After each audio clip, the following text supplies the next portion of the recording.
Hello guys, welcome back to my YouTube channel. आज हम सीखेंगे new topic that is curriculum.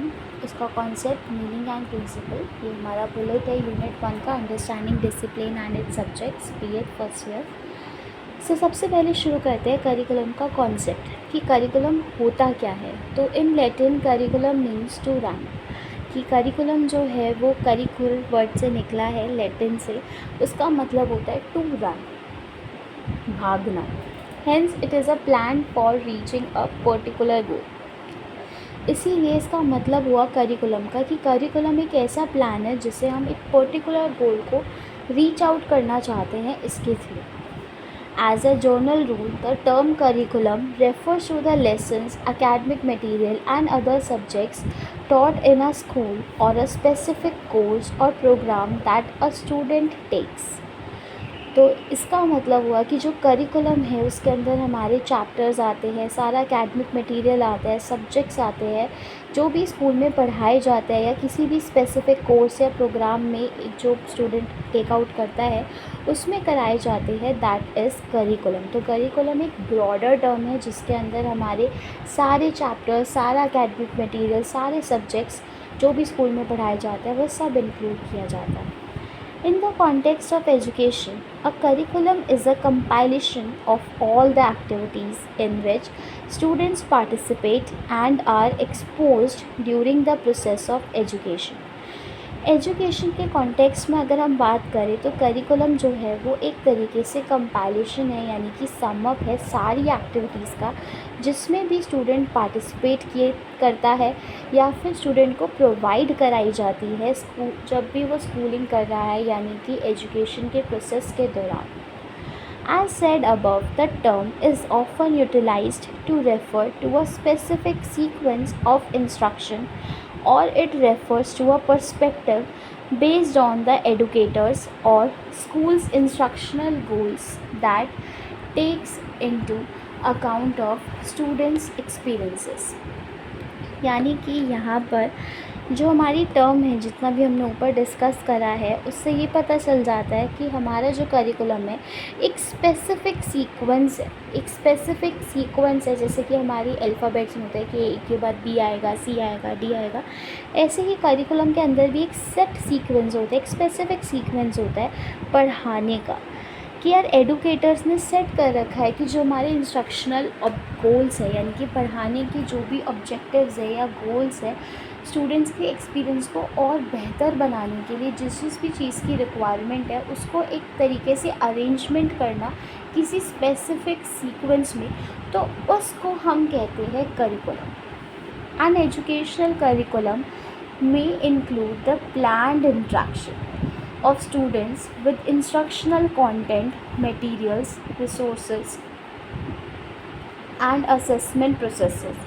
तो educational curriculum यानी कि एक ऐसा करिकुलम उसके अंदर प्लान्ड होता है। ऐसे नहीं होता कि आपको ऑन द स्पॉट मेरा मन कर रहा है कि आज हम ये टॉपिक पढ़ेंगे मैथ्स में तो हमने वो पढ़ लिया, नहीं, ये प्लान्ड होता है। पहले से ही सोच लिया जाता है कि हम इसके अंदर क्या इंक्लूड करेंगे। तो हमारा जो भी कंटेंट होता है, जो भी मटेरियल, रिसोर्सेज या जो भी बच्चों को असेस करने का प्रोसेस है, ये सब कुछ पहले से ही प्लान्ड होता है और ये डेलिब्रेट एक्शन होता है। डेफिनेशंस हैं हमारी करिकुलम के लिए दो, जो मुझे सिंपलेस्ट लगी।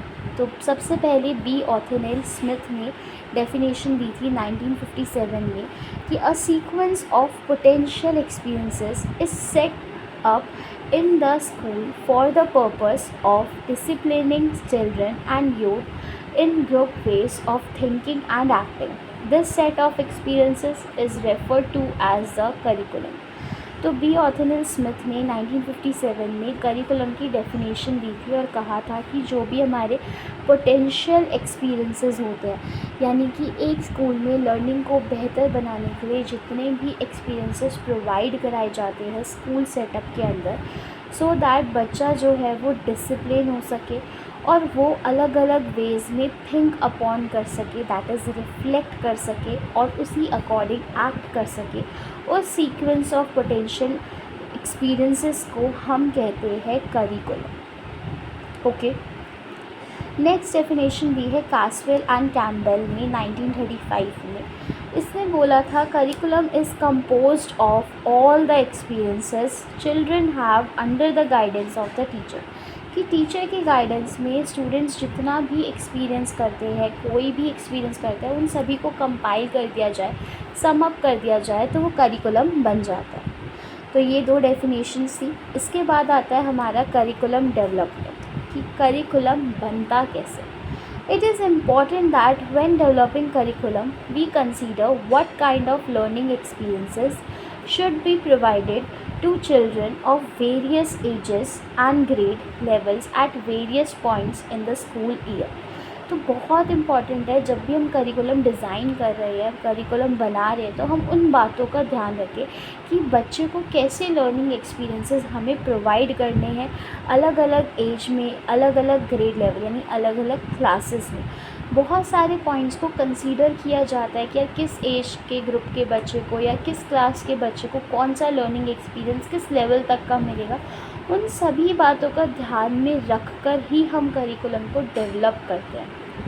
An integrated and correlated approach must be taken to expand the sphere of the learning experience at each level, while keeping in mind the principles of integration and correlation in order to achieve this. जो हमारा curriculum होता है वो कौन सी approach follow करता है, integrated and correlated. Integrated and correlated मतलब ऐसा नहीं होगा कि अगर मैंने करिकुलम में कोई एक्टिविटी डाली या कोई सब्जेक्ट या लेसन डाला तो बच्चे को उसको बारे में किसी और साथ वो लिंक नहीं कर सकता। अब जैसे फॉर एग्ज़ाम्पल इंग्लिश सब्जेक्ट है, इंग्लिश ही सब्जेक्ट जो है हमारा वो सिर्फ इंग्लिश सब्जेक्ट में ही नहीं सीखेगा बच्चा, बाकी के सब्जेक्ट्स में भी सीख सकता है। कि साइंस के अंदर भी मैं इंग्लिश में लिख रही हूँ तो इंग्लिश की वोकैबुलरी वहाँ से भी बढ़ रही है, स्पेसिफिक साइंस की नॉलेज बढ़ पा रही है। Agree, right. ऐसे ही अगर मैं कोई चैप्टर पढ़ा रही हूँ हमारा नेचर से रिलेटेड तो उसे मैं साइंस में भी वो चैप्टर थोड़ा सा लिंक्ड है, फोटोसिंथेसिस से रिलेटेड या समथिंग, ज्योग्राफी में भी रिलेटेड है। तो यानी कि जो करिकुलम बनाया जाना चाहिए वो इंटीग्रेटेड और को रिलेटेड अप्रोच से, कि सारे सब्जेक्ट्स, सारी एक्टिविटीज़ आपस में इंटर रिलेटेड हो, सो दैट जो बच्चे को लर्निंग एक्सपीरियंस मिलने वाला है हर एक लेवल को वो ज़्यादा से ज़्यादा बेहतर मिल सके और वो इंटीग्रेटेड हो, यानी कि आपस में जुड़े हुए तो हों कि को रिलेटेड है, कि एक चीज़ सीख रहा है दूसरे का भी बेनिफिट हो रहा है, दूसरे सब्जेक्ट का दूसरी एक्टिविटी में भी वो हेल्पफुल है। साथ के साथ सभी का एक मेन मोटिव होना चाहिए कि ओवरऑल डेवलपमेंट, कि बच्चे का ओवरऑल डेवलपमेंट हो पा रहा है, वो आपस में भी इंटीग्रेट कर रही है। ये सारी चीज़ों को माइंड में रख कर ही डेवलप करते हैं करिकुलम। नेक्स्ट आता है हमारे प्रिंसिपल्स। कि करिकुलम डेवलप करने के प्रिंसिपल्स क्या हैं। तो children's ages and mental abilities should be taken into account when choosing curriculum. तो जब भी हम करिकुलम चूज़ करते हैं तो बच्चे की जो मेंटल एज होती है, मेंटल एबिलिटी होती है और जो चिल्ड्रन की फ़िज़िकल एज होती है उसको कंसीडर करके ही करिकुलम डिज़ाइन करना चाहिए। The next is the curriculum is tailored to the interest of students. कि जो करिकुलम बनाया जाता है वो ऐसे बनाना चाहिए कि जो बच्चों को इंटरेस्ट है वो उसे रियल लाइफ से जोड़ सके। ऐसा ना हो कि जो हम पढ़ा रहे हो बच्चों की रियल लाइफ से कनेक्टेड ही ना हो, बच्चों को इंटरेस्ट ही ना है, तो ऐसे पढ़ाने का कोई फ़ायदा नहीं है। It is important to develop a curriculum that emphasizes environmental awareness। कि करिकुलम ऐसा होना चाहिए कि वो इन्वायरमेंटल अवेयरनेस के बारे में बता रहा हो, क्योंकि बच्चे को सोसाइटी में रहना है तो उसे पता होना चाहिए अपने आसपास के इन्वायरमेंट के बारे में, क्योंकि वो तभी फ्यूचर जनरेशन को एक सस्टेनेबल इन्वायरमेंट दे पाएगा। सस्टेनेबल डेवलपमेंट आजकल बहुत ही फेमस टॉपिक चल रहा है, वो इसीलिए ही चल रहा है कि वो फ्यूचर जनरेशन के लिए भी वो रिसोर्सेज जो उससे मिले हैं अभी नेचुरल रिसोर्सेज या नेचर से या उसकी पास्ट जनरेशन से वो आगे पास ऑन कर पाए। तो इसीलिए इन्वायरमेंटल अवेयरनेस होना इम्पॉर्टेंट है, तो करिकुलम का भी पार्ट होना ज़रूरी है। प्रिंसिपल ऑफ थिंकिंग अहेड, ऐसा नहीं है कि सिर्फ आप पास्ट की ही बातें कर रहे हो, हिस्ट्री ही सब्जेक्ट पढ़ा रहे हो। करिकुलम के अंदर ऐसे सब्जेक्ट्स भी होने चाहिए जिससे वो बच्चा आगे फ्यूचर में क्या करना है उसके ऊपर भी थिंक अपॉन कर पाए।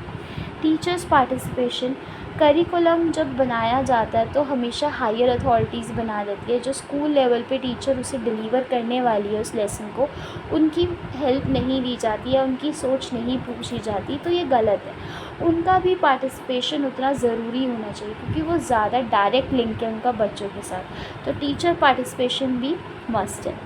एडुकेटिंग कॉम्प्रिहेंसिवली, सिर्फ एक आस्पेक्ट यानी कि कॉग्निटिव एकेडमिक आस्पेक्ट को कवर नहीं करना चाहिए।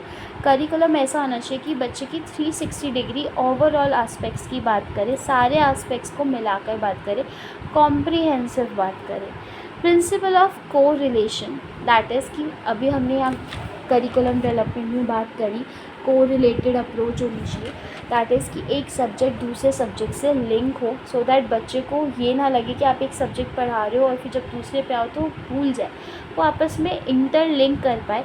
को रिलेशन होना चाहिए, को रिलेशन सब्जेक्ट्स में भी होना चाहिए आपस में, और को रिलेशन उसका प्रीवियस नॉलेज से भी होना चाहिए कि अगर उसने लास्ट ईयर इंटीजर्स पढ़ा तो नेक्स्ट ईयर वो इंटीजर्स में कुछ एक्स्ट्रा चीज़ें पढ़ पा रहा है, राइट। और तीसरा को रिलेशन उसकी रियल लाइफ के साथ, कि अगर मैं इंटीजर्स पढ़ रही हूँ तो रियल लाइफ में उसे पता है कि इंटीजर्स नेगेटिव नंबर्स कहाँ यूज़ हो रहे हैं, थर्मामीटर में, टेम्परेचर में, लॉस दिखाने के लिए, तो दिस इज़ को रिलेशन। तो को रिलेशन 3 एस्पेक्ट्स में हो सकते हैं। एक कि आपके इंटर डिसिप्लिन हुई है कि एक डिसिप्लिन का दूसरे डिसिप्लिन के साथ हो रहा है, सब्जेक्ट्स का हो रहा है। दूसरा प्रीवियस नॉलेज के साथ हो रहा है कि बच्चा जो पहले पढ़ कर आया है उसी का ही आगे कॉन्टिन्यूशन में बनाया है करिकुलम।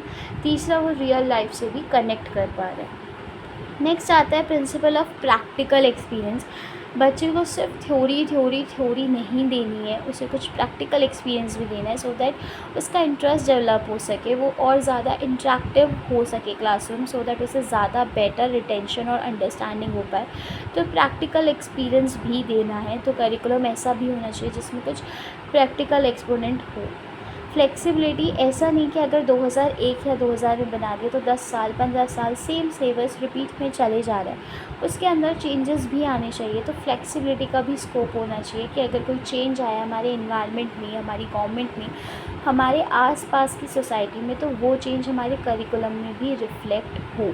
जैसे कि फॉर एग्ज़ाम्पल आईसीटी पहले नहीं होता था तो अब होता है, तो अब कंप्यूटर सब्जेक्ट्स भी बच्चों के अंदर डाल दिया। जर्नल नॉलेज पहले इतना इम्पोर्टेंस नहीं था, अब उसे भी इंक्लूड कर दिया है। तो जैसे जैसे टाइम चेंज होता है, मॉडर्नाइजेशन होता है, वैसे वैसे करिकुलम के अंदर वो चीज़ें आनी चाहिए, उसके लिए फ्लेक्सिबिलिटी का स्कोप होना चाहिए। आई होप आपको करिकुलम का ये बुलेट क्लियर है, understanding discipline and in subjects का। अगर आपको पसंद आया हो तो please like, share and subscribe my YouTube channel. Thank you.